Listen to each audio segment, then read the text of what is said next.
Assalamualaikum warahmatullahi wabarakatuh. Saya Siti Rohmah Hoirunisa dari kelas PI 20A. Pada kesempatan kali ini saya akan menjelaskan tentang psikoanalisis. Apa itu psikoanalisis? Teori psikoanalisis merupakan teori yang berusaha untuk menjelaskan tentang hakikat dan perkembangan kepribadian manusia. Unsur-unsur yang diutamakan dalam teori ini adalah motivasi, emosi, dan aspek-aspek internal lainnya. Teori ini mengasumsikan bahwa kepribadian berkembang ketika terjadi konflik-konflik dari aspek-aspek psikologis tersebut, yang pada umumnya terjadi pada anak-anak atau usia dini. Pada kesempatan kali ini, saya akan menjelaskan salah satu tokoh psikoanalisis, yaitu Karen Horney. Karen Horney yang bernama lengkap Karen Danielson lahir pada tanggal 16 September 1885 di tengah keluarga Clotilde dan Bernd Wallace Danielson. Ia dilahirkan di sebuah desa kecil tidak jauh dari Hamburg sebelah utara Jerman. Ayahnya adalah seorang kapten kapal dengan latar belakang Norwegia, sedangkan ibunya adalah orang Belanda. Ayah Horney adalah seorang yang taat beragama, bersifat menguasai dengan keras sekali, angkuh, sering murung, dan pendiam. Sementara ibunya adalah seorang yang menarik, periang, dan berpikir bebas. Horney sangat mengagumi ayahnya, tetapi di sisi lain Horney sangat takut kepada ayahnya karena ia merasa ditolak oleh ayahnya. Ayahnya seringkali melontarkan komentar-komentar bernada meremehkan tentang penampilan dan inteligensinya. Dia merasa diremehkan dan tidak menarik meskipun kenyataannya dia cantik. Pada tahun 1904, ibunya menceraikan ayahnya dan meninggalkan Karen dan Brand kakaknya dengan ayahnya.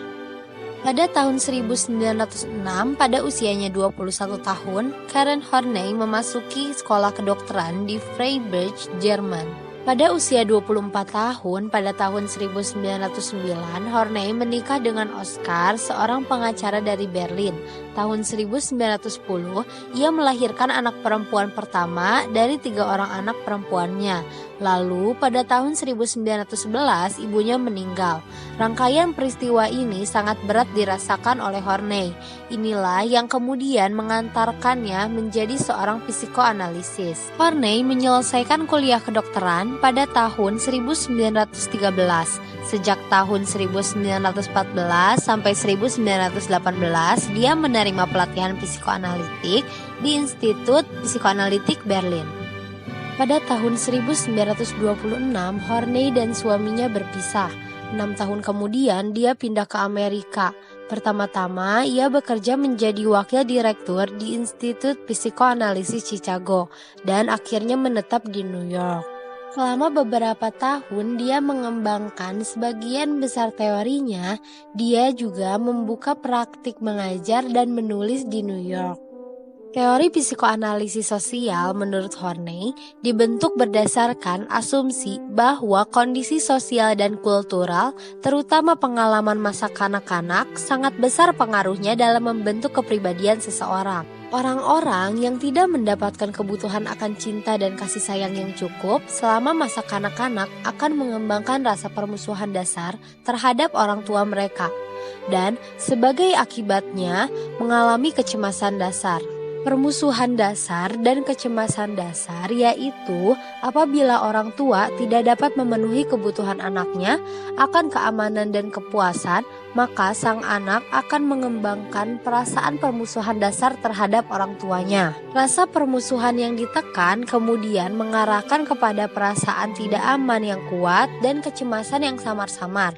Kondisi ini disebut sebagai kecemasan dasar, yang Horney jelaskan sebagai perasaan toleransi dan tidak berdaya di dunia yang dianggap tidak ramah.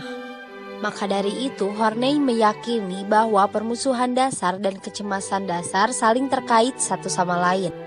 Teori Horney tentang neurotik didasarkan pada konsep gangguan psikis yang membuat orang terkunci dalam lingkaran yang membuat tingkah laku tertekan dan tidak produktif, kemudian dikenal sebagai masalah kecemasan. Horney mendeskripsikan 10 strategi untuk meminimkan kecemasan dasar yang disebut kecenderungan neurotik atau kebutuhan neurotik.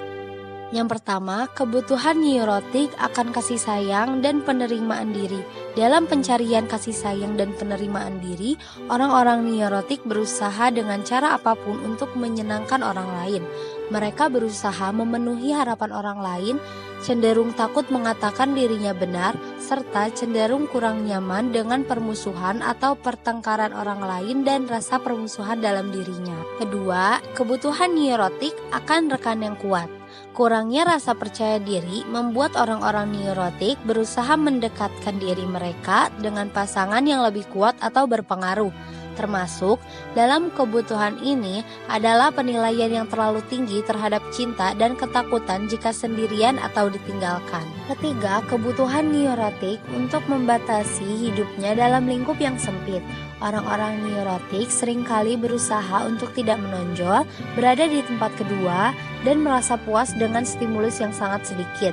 Mereka menurunkan kemampuan mereka ke tingkat yang lebih rendah dan takut membuat permintaan yang membebani orang lain. Keempat, kebutuhan neurotik akan kekuasaan. Kekuasaan dan kasih sayang mungkin merupakan dua kebutuhan neurotik yang paling besar.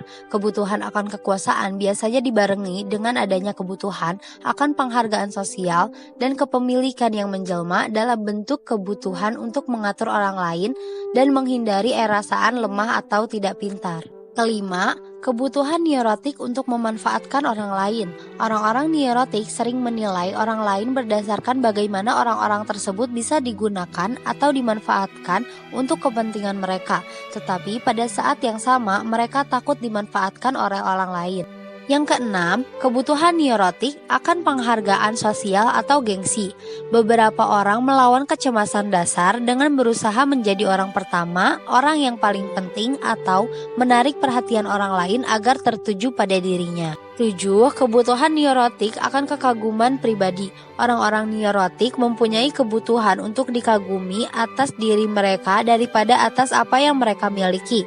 Harga diri mereka yang tinggi harus terus-menerus ditunjang dengan kekaguman dan penerimaan dari orang lain. 8. Kebutuhan neurotik akan ambisi dan pencapaian diri. Orang-orang neurotik sering sekali mempunyai dorongan kuat untuk menjadi yang terbaik, seperti pemain paling terbaik atau kekasih terbaik. Mereka harus mengalahkan orang lain untuk membuktikan keunggulan mereka. 9. Kebutuhan neurotik akan kemandirian dan kebebasan.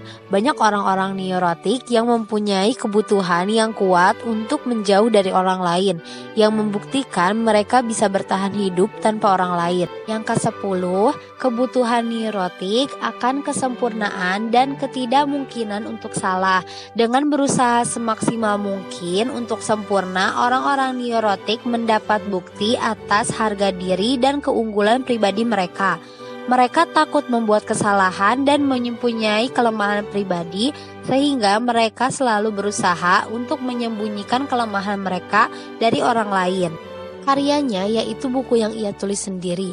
Buku yang terkenal berjudul Neurosis and Human Growth yang ditulis Horney pada tahun 1950. Karen Horney meninggal pada tanggal 4 Desember 1952 karena kanker usus yang ia derita. Sekian dari saya, mohon maaf bila ada kesalahan. Terima kasih. Wassalamualaikum warahmatullahi wabarakatuh.